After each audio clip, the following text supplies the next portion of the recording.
Bienvenue dans ce deuxième problème d'optimisation. On va débuter notre deuxième exercice à l'instant. On doit fabriquer un conteneur qui est la forme d'un prisme rectangulaire. Et notre conteneur est sous la forme d'une boîte, mais il n'y a pas de couvercle. Donc, il y a juste une base de 4 côtés. On nous dit que la base doit être 2 fois plus longue que large et qu'elle doit contenir 150 m3. On nous donne des coûts de matériaux pour la base ainsi que pour les parois verticales. Et on doit trouver les dimensions qui nous permettent de minimiser le coût de construction et de trouver quel sera ce coût. Donc, on va débuter avec notre première étape de résolution de problèmes d'optimisation qui consiste à identifier graphiquement le problème. Donc, je vais essayer de dessiner notre conteneur avec une vue un petit peu en 3 dimensions. Donc, ici, on va avoir la base.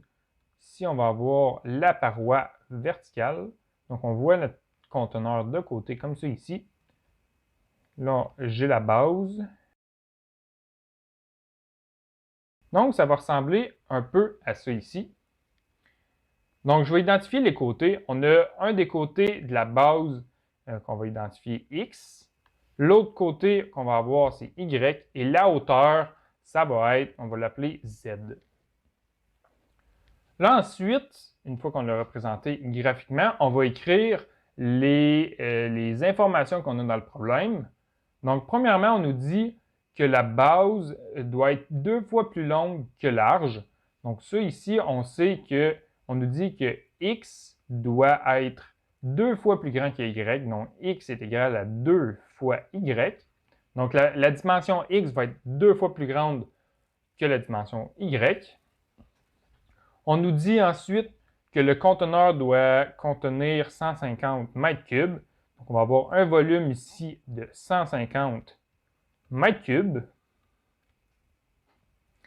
Ensuite, on nous donne des coûts de matériaux. Donc, je vais les écrire ici. Le coût de matériaux pour la base, donc je vais l'appeler C petit b, qui est égal à 50 $ par mètre carré. Et on nous donne aussi le coût des parois, qui est égal à 30 $ par mètre carré. Donc, on vient de représenter graphiquement notre problème.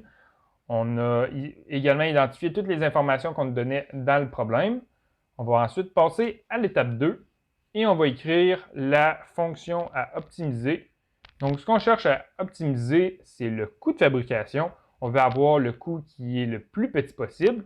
Donc, on doit minimiser le coût. Donc, je vais l'écrire ici, minimiser le coût. Donc, une fois qu'on l'écrit sous la forme d'une phrase, on va l'écrire sous la forme mathématique.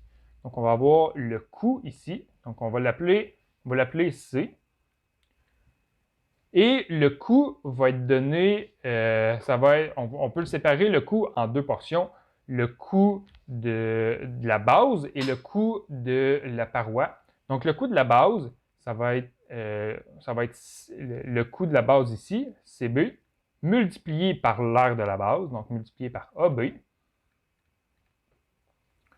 plus le coût des parois, multiplié par l'aire des parois. Donc là, ici, on vient d'exprimer la fonction qu'on veut optimiser. On veut optimiser le coût et on l'a exprimé sous la forme de 4 variables. Ensuite, à l'étape 3, on doit prendre les informations qu'on a à l'étape 1 et les insérer dans l'équation qu'on a trouvée, qu'on a identifiée à l'étape 2. Donc, on va prendre chacune des variables. Donc, on va débuter avec la variable CB. En fait, CB, on l'a déjà, c'était 50 $ par mètre carré. Donc, on va y aller avec l'aire de la base. On a AB. Donc, l'aire de la base, c'est quoi l'aire de la base? C'est un côté fois l'autre côté. Donc, ça va être égal à 2 fois... ça va être égal, pas à 2, ça va être égal à X fois Y. Donc, l'aire de la base, c'est égal à 2 fois Y. Par contre, on doit trouver la fonction selon une seule variable. En ce moment, on en a 2. Donc, on va prendre la fonction qu'on avait ici, la relation, on avait x qui est égal à 2 fois y. Donc, ce qu'on peut faire, on va remplacer x par 2 fois y. Donc, ça, on va avoir 2y fois y. Ensuite, on va passer, on a le coût des parois, le coût unitaire des parois. Donc, ça, on l'a déjà ici. On va y aller ensuite avec l'aire des parois, AP. L'aire des parois, dans le fond, on a 4 côtés. Et ça, dans le fond, ça va être 2 fois le côté x. Donc, on va avoir 2 fois le côté x, plus 2 fois le côté y. Et tout ça, ça va être multiplié fois la hauteur de notre boîte. Donc là, actuellement, on n'a pas 2 variables, on a 3 variables. On a la variable x, la variable y et la variable h. Là, la variable x et y, on a réussi à trouver une relation qu'on va pouvoir appliquer là aussi. Là, on doit trouver une relation avec la variable y, avec la variable h. Et ça, cette relation-là, on va la trouver grâce au volume. Donc, on sait que le volume, c'est égal à base fois hauteur fois largeur. Donc, le volume, c'est égal à x fois y fois z. Donc, notre hauteur, je l'ai identifié h ici, j'avais écrit z là. Dans le fond, si on isole notre hauteur, je vais remplacer ici la hauteur, je vais l'écrire z. Parce que dans notre problème ici, la hauteur, je l'avais identifiée comme étant la variable z. Donc ici, on a le volume x fois y fois z qui est égal à 150, c'est bien ça, 150 mètres cubes. Et si je cherche à isoler la variable z là-dedans, on va avoir z qui est égal à 150 divisé par x fois y. Donc, je vais prendre mon équation ici, l'aire des parois. On va avoir AP. Et on va remplacer z par 150 divisé par x fois y. Donc, on va avoir AP qui est égal à 2 fois x plus 2 fois y multiplié par 150 divisé par x fois y. Donc là, on vient de passer de 3 variables à 2 variables. On va ensuite reprendre notre relation qu'on avait tout à l'heure, x qui est égal à 2 fois y. Donc, on va remplacer chaque variable x par 2y. Donc, on va avoir AP qui est égal à 2 fois 2y plus 2y multiplié par 150 divisé par x qu'on remplace encore une fois par 2y fois y. Donc ça, c'est l'équation de mon aire, l'aire des parois. Donc si je reprends l'équation que j'avais à l'étape 2, mon équation de coût, on va la réécrire. On a le coût ici qui est égal à le coût unitaire de la base qui est de 50. Donc ici, je vais écrire 50 fois mon aire de la base.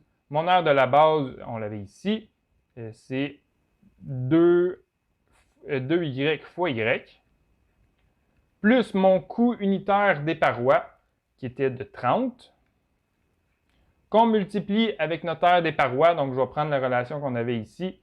On avait, dans le fond, 2 fois 2y, on va avoir 4y, plus 2y multiplié par 150 divisé par 2y fois y.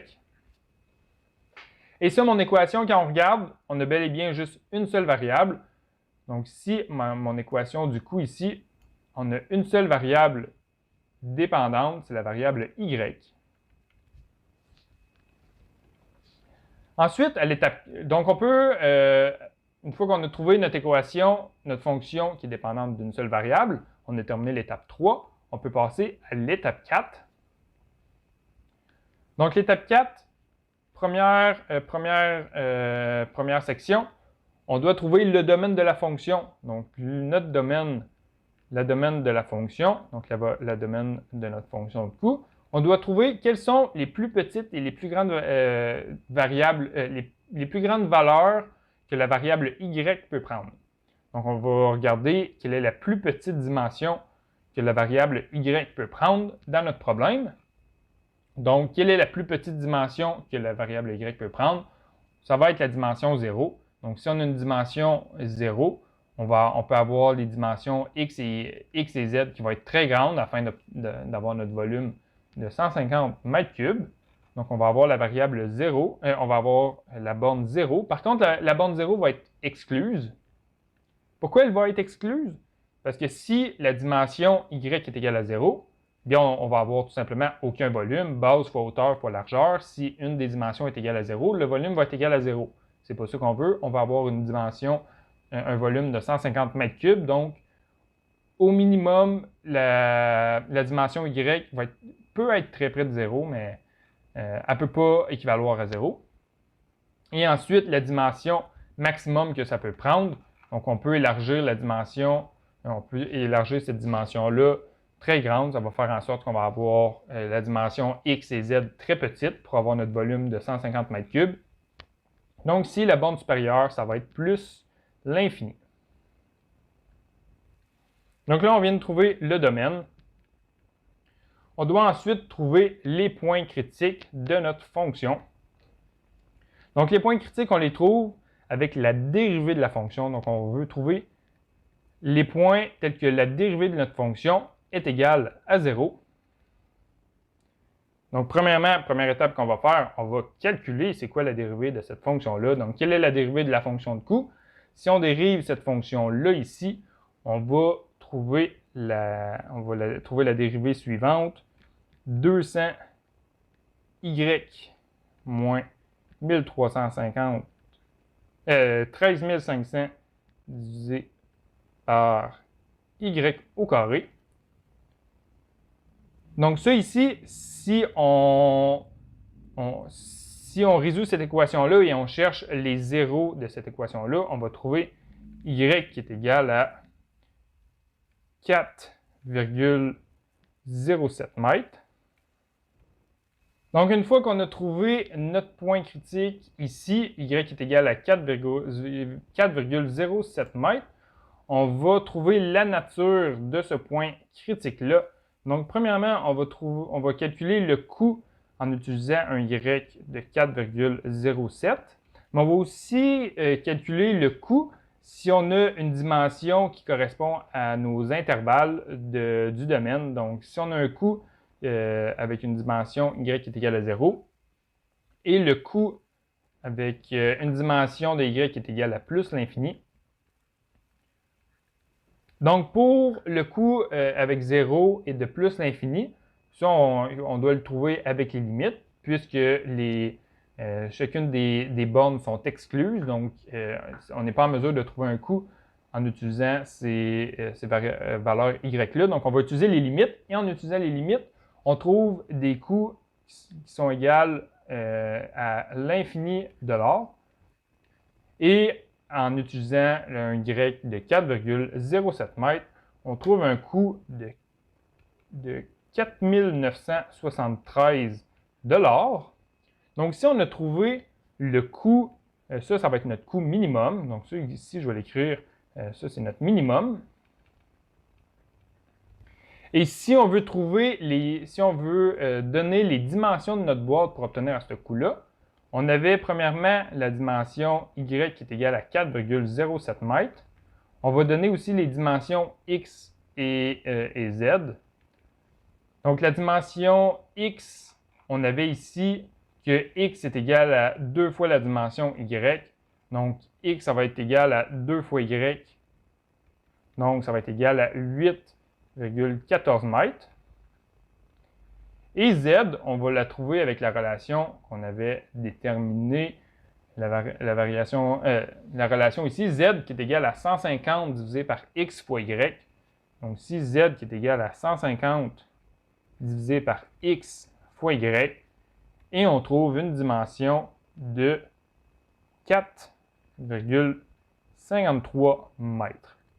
Donc dans notre problème ici, on a trouvé que si on utilisait une dimension d'un des côtés de la boîte de 4,07 mètres, l'autre côté de l'autre dimension de 8,14 mètres et une hauteur de 4,53 mètres, qu'on allait obtenir premièrement un volume de 150 mètres cubes, mais également qu'avec ces dimensions-là, on avait la boîte qui allait nous coûter le moins cher. On vient de réaliser deux problèmes d'optimisation qui représentent très bien les problèmes d'optimisation qu'on doit effectuer dans la vie de tous les jours, qui sont le temps et l'argent.